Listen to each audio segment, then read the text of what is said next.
What's up, working people?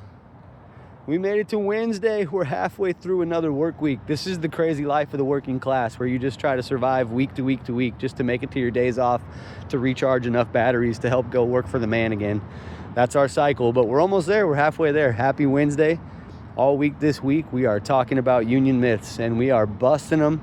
I want to give a shout out to my brothers and sisters that have been helping me by sending in clips of union myths that they've experienced or heard themselves. And we're going to throw it over to Jackson for one more. Take it away, my brother.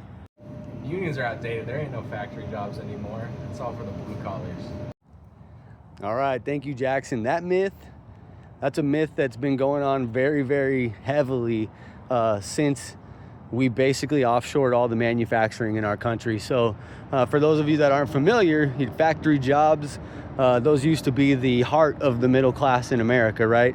And it wasn't the factory job, it wasn't the factory corporations that were so great. It was the unions that had established themselves in those factories.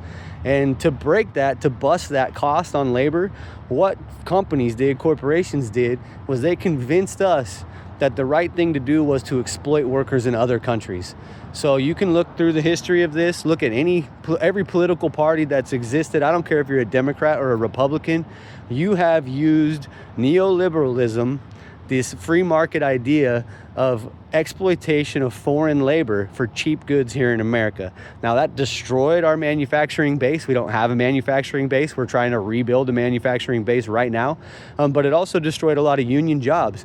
And with that came the mentality that if you're not a skilled tradesperson, like if you're not a factory worker, that you can't have a union. A Starbucks worker, a grocery worker, a McDonald's worker, a service worker does not deserve a union. And that myth is busted.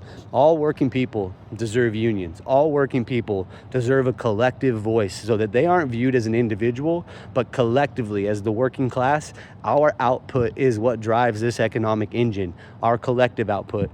And our union gives us the right to fight for that. I don't care if you're a Starbucks worker. I don't care if you're a school janitor. I don't care if you're a grocery worker, any service worker. I don't care what work you do in this country. If you're a worker, you deserve a union. Let's bust that. Let's stop exploiting foreign workers. All workers deserve living wages. No corporation deserves or has the right to exploit working people. We need to stand up. We need to keep busting these myths. We got 2 more this week. Like, subscribe, share the channel. Peace and solidarity.